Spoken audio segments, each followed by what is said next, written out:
राधे राधे दोस्तों, श्री बाके बिहारी की कृपा आप पर और आपके समस्त परिवार पर सदा बनी रहे। धार्मिक मान्यताओं के अनुसार संतोषी माता गणेश भगवान की पुत्री हैं। संतोषी माता का पूजन करने से धन और विवाह संबंधी सभी समस्याएं दूर होती हैं। आप शुक्रवार का व्रत करते हैं तो शुक्रवार की व्रत कथा आपको अवश्य पढ़नी या सुननी चाहिए। ऐसा करने से माता की पूजा अर्चना संपूर्ण मानी जाती है। संतोषी माता की कथा इस प्रकार है। एक गांव में एक बुढ़िया रहती थी। उसके 7 बेटे थे। 6 बेटे कमाने वाले थे और एक बेटा निकम्मा था। बुढ़िया माँ 6 पुत्रों का झूठा 7वें को दे देती थी। 7वां पुत्र एक दिन अपनी पत्नी से बोला, देखो मेरी माता का मुझ पर कितना प्रेम है। वे बोली, क्यों नहीं, सबका झूठा बचा हुआ तुमको खिलाती हैं। वह बोला, जब तक मैं अपनी आंखों से नहीं देख लूंगा नहीं मान सकता। तब पत्नी ने हंसकर कहा, देख लोगे तब तो मानोगे। कुछ दिन बाद एक बड़ा त्योहार आया। घर में 7 प्रकार के भोजन और चूरमे के लड्डू बने। वह पत्नी की बात को जांचने के लिए सिर के दर्द का बहाना बनाकर पतला कपड़ा सिर पर ओढ़कर रसोई घर में जाकर सो गया और कपड़े में से वह सब कुछ देखता रहा। 6 भाई भोजन करने आए। उसने देखा माँ ने उनके लिए सुंदर सुंदर आसन बिछाए, 7 प्रकार की रसोई परोसी। वह आग्रह करके उन्हें भोजन कराती रही। वह देखता रहा। 6 भाई भोजन कर उठ गए।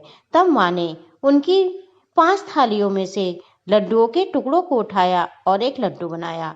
झूठन साफ कर माँ ने उसे पुकारा, उठ बेटा उठ, तेरे भाइयों ने भोजन कर लिया है, तू ही भोजन कर ले। उसने कहा, माँ मुझे भोजन नहीं करना, मैं परदेश जा रहा हूँ। माता ने कहा, कल जाता है तो आज ही चला जा। वह बोला, आहा आज ही जा रहा हूँ।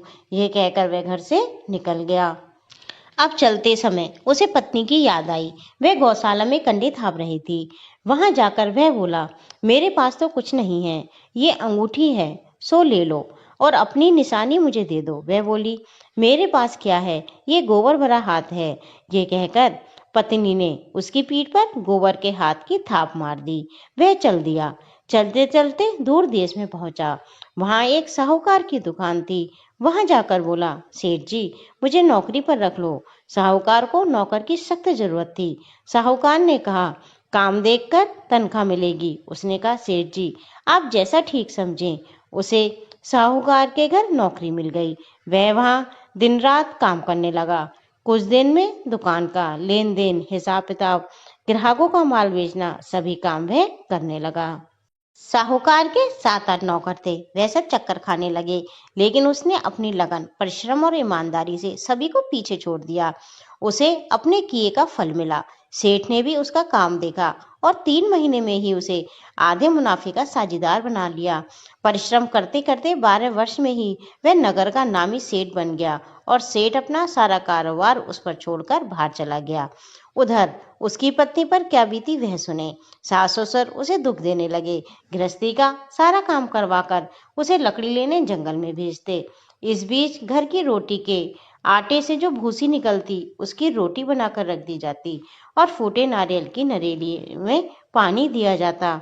इस तरीके से काफी दिन बीतने लगे। एक दिन जब वह जंगल में लकड़ी लेने जा रही थी, तब उसे रास्ते में बहुत सी स्त्रियां संतोषी माता का व्रत करती दिखाई दी। वहां वह खड़ी होकर पूछने लगी, बहनों तुम किस देवता का व्रत करती हो? इसे करने से क्या फल होता है? इस व्रत करने की क्या विधि है? यदि तुम अपने व्रत का विधान मुझे समझाकर कहोगी तो मैं तुम्हारा बड़ा एहसान मानूंगी। उसमें से एक स्त्री बोली, सुनो, ये संतोषी माता का व्रत है। इसे करने से निर्धनता, दरिद्रता का नाश होता है, लक्ष्मी आती है, मन की चिंताएं दूर होती हैं, मन को प्रसन्नता और शांति मिलती है, निपुति को पुत्र मिलता है, प्रियतम बाहर गया हो तो शीघ्र लौट आता है, कुंवारी कन्या को मनपसंद वर मिलता है, चलता मुकदमा खत्म हो जाता है, गृह कलेश की निवृत्ति हो, सुख शांति होती है, घर में धन जमा हो, धन जायदाद का लाभ होता है तथा और भी जो कुछ कामना हो सब संतोषी माता की कृपा से पूरी हो जाती हैं। इसमें कोई भी संदेह नहीं है। वह पूछने लगी, ये व्रत कैसे किया जाता है, ये भी बताओ तो बड़ी कृपा होगी। वह स्त्री कहने लगी, बिना परेशानी, श्रद्धा और प्रेम से जितना भी बन सके प्रसाद लेना। 5.25 पैसे से 5.25 आने, इससे भी ज्यादा शक्ति और भक्ति के अनुसार गुड़ और चना लेना। हर शुक्रवार को निराहार रहकर कथा कहना और सुनना। इसके बीच में क्रम नहीं टूटना चाहिए। लगातार नियम पालन के करना। सुनने वाला कोई न मिले तो घी का दीपक जलाकर उसके आगे जल के पात्र को रख कथा कहना, परंतु नियम ना टूटे। जब तक कार्य सिद्ध ना हो नियम पालन करना। कार्य सिद्ध हो जाने पर व्रत का उद्यापन करना। 3 मास में माता फल प्रदान करती हैं। यदि किसी के ग्रह खोटे हों तो माता 1 वर्ष में अवश्य कार्य को सिद्ध कर देती हैं। कार्य सिद्ध होने पर उद्यापन करना चाहिए, बीच में नहीं। उद्यापन में 2.5 सेर आटे का खाजा, इसी के अनुसार से खीर तथा साग लेना। 8 बच्चों को भोजन कराना। जहाँ तक मिले देवर जेठ भाई बंधु कुटुंब के लड़के लेना, ना मिले तो रिश्तेदारों और पड़ोसियों के लड़के बुलाना। उन्हें भोजन करा यथाशक्ति दक्षिणा दे। माता का नियम पूरा करना। ध्यान रखना उस दिन घर में कोई खटाई ना खावे। ये सुन वह वहां से चल दी। रास्ते में लकड़ी के बोझ को बेच दिया। उन पैसों से गुड़ चना लेकर माता के व्रत की तैयारी की और आगे चलने लगी। रास्ते में संतोषी माता के मंदिर में जा माताश्री के चरणों में लौटने लगी। विनती करने लगी, माँ मैं निमट मूर्ख हूँ, दीन हूँ, व्रत के नियम कुछ नहीं जानती। माँ मैं बहुत दुखी हूँ, हे माता मेरा दुख दूर कर, मैं तेरी शरण में हूँ। माता को दया आई। एक शुक्रवार बीता कि दूसरे शुक्रवार को ही उसके पति का पत्र आया। तीसरे शुक्रवार को उसका भेजा हुआ पैसा आ पहुंचा। ये देखकर जेठानी मुंह सुकोड़ने लगी। इतने दिनों में इतना पैसा आया, इसमें क्या बड़ाई है। लड़के ताने देने लगे। काकी के पास अब तो पत्र आने लगे, रुपया आने लगा। अब तो काकी की खातिर बढ़ेगी। अब तो काकी बुलाने से तो नहीं बोलेगी। बेचारी सरलता से कहती, भैया पत्र आवे रुपया आवे हम सभी के लिए अच्छा है। ऐसा कहकर आंखों में आंसू भरकर संतोषी माता के मंदिर में जा माताश्री के चरणों में गिरकर रोने लगी। माँ मैंने तुमसे पैसा नहीं मांगा था, मुझे पैसे से क्या काम है, मुझे तो अपने सुहाग से काम है। मैं तो अपने स्वामी के दर्शन और सेवा मांगती हूँ। तब माता ने प्रसन्न होकर कहा, जा बेटी तेरा स्वामी जल्दी आएगा। ये सुन खुशी से बावली हो वह घर जाकर काम करने लगी।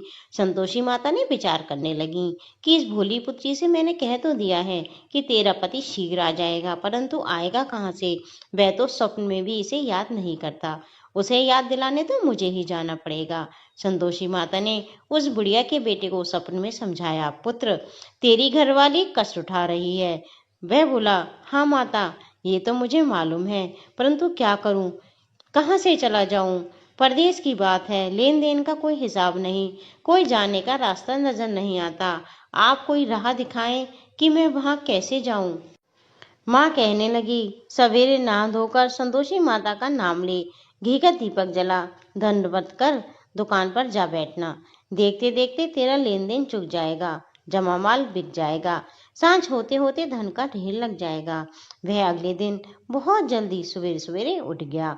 उसने अपने मित्र बंधुओं परिचितों से सपन में माता द्वारा कही कई बात कह सुनाई। ये सब उसकी बात सुनकर उसकी खिल्ली उड़ाने लगे। वे कहने लगे कि कहीं सपने भी सच होते हैं।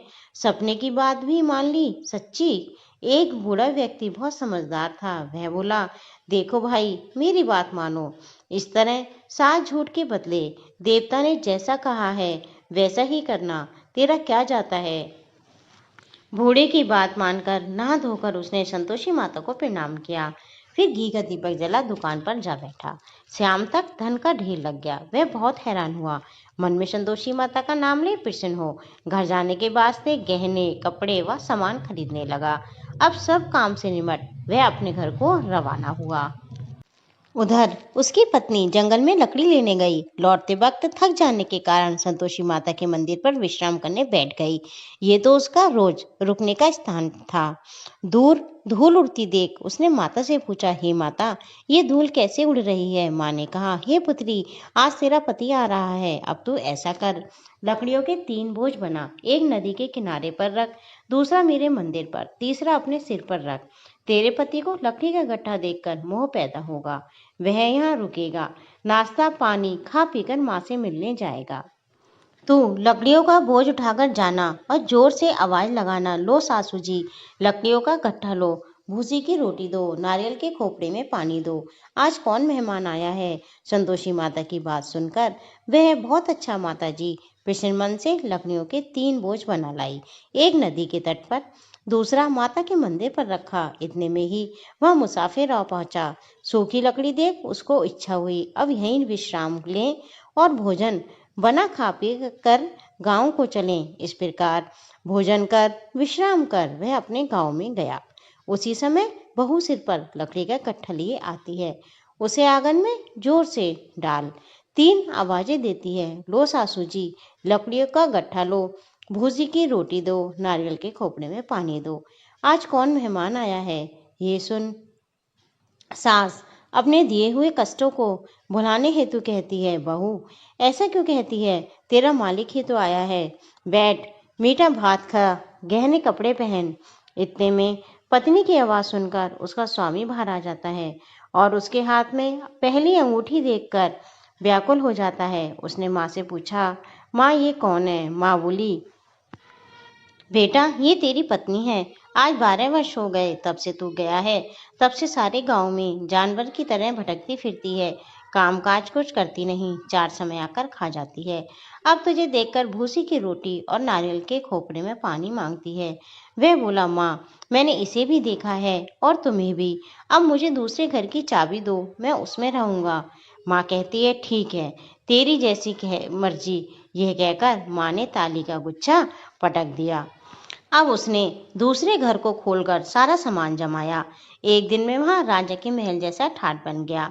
अब क्या था, वह सुख भोगने लगी। अगला शुक्रवार अपने पति से कहा, मुझे संतोषी माता के व्रत का उद्यापन करना है। पति ने कहा, बहुत अच्छा, खुशी से कर लो। वह उद्यापन की तैयारी करने लगी। जेठ के लड़कों को भोजन के लिए कहने गई। उन्होंने मंजूर किया, परंतु पीछे से जेठानी अपने बच्चों को सिखलाती है, देखो रे, भोजन के समय सब लोग खटाई मांगना, जिससे उसका उद्यापन पूरा ना हो।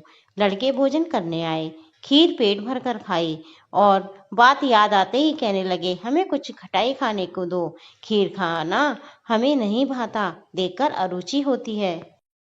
लड़के उठ खड़े हुए, बोले, पैसे लाओ। भोली बहू कुछ नहीं जानती थी, उसने उन्हें पैसे दे दिए।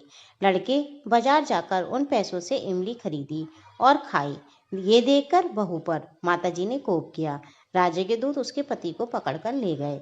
अब सब मालूम पड़ जाएगी जब जेल की रोटी खाएगा। बहू ने ये वचन सहन नहीं हुए। वह संतोषी माता के मंदिर में गई और कहने लगी, माँ तुमने ये क्या किया? हंसाकर क्यों रुलाने लगी? तब माता बोली, पुत्री तूने मेरा व्रत भंग किया, इतनी जल्दी सारी बातें भुला दी। वह कहती है, माता भूली तो नहीं हूँ, कुछ अपराध किया है? ना कुछ अपराध किया है, मुझे तो लड़कों ने भूल में डाल दिया, मुझे क्षमा करो माँ। माँ बोली, ऐसी भूल भी कहीं होती है? वह बोली, अब कोई भूल नहीं करूंगी माँ। अब बताओ मेरे पति कैसे आएंगे? माँ बोली, पुत्री जा, तेरा पति तुझे रास्ते में आता मिलेगा। बहन मंदिर से निकलकर बाहर आई तो रास्ते में उसे अपना पति आता हुआ मिला। उसने पूछा, तुम कहाँ गए थे? वह बोला, इतना धन जो कमाया है उसका टैक्स राजा ने मांगा था, वह भरने गया था। वह प्रसन्न होकर बोली, भला हुआ, अब घर को चलो। फिर अगला शुक्रवार आया। वह बोली, मुझे माता का उद्यापन करना है। पति ने कहा, ठीक है, करो। वह फिर जेठ के लड़कों को भोजन के लिए कहने गई। जेठानी ने लड़कों को सिखा दिया कि तुम पहले की तरह खटाई मांगना। लड़के भोजन करने बैठे, लेकिन भोजन करने से पहले ही कहने लगे, हमें खीर पूरी नहीं भाती, जी बिगड़ता है, कुछ खटाई खाने को दो। बहू बोली, खटाई खाने को नहीं मिलेगी, खाना हो तो खाओ। उसने उन्हें उठकर चले जाने पर उसने ब्राह्मण के लड़के बुलाकर भोजन करवाया। दक्षिणा की जगह उन्हें एक एक फल दिया। इससे संतोषी माता प्रसन्न हो गई। माता की कृपा से 9 माह बाद उसको चंद्रमा के समान एक पुत्र प्राप्त हुआ। पुत्र को लेकर वह प्रतिदिन संतोषी माता के मंदिर को जाने लगी। माँ ने सोचा, ये रोज आती है, आज क्यों ना मैं इसके घर चलूं, इसका आसरा देखूं तो सही। ये विचार कर संतोषी माता ने भयानक रूप बनाया। गुड़ और चने से सना मुख, ऊपर से मुख, सोन के समान होठ, उस पर मक्खियां भिनभिना रही थीं। दहलीज में पैर रखते ही उसकी सास चिल्लाई, देखो रे, कोई चुड़ैल डाकनी चली आ रही है, लड़कों से भगाओ नहीं तो किसी को खा जाएगी।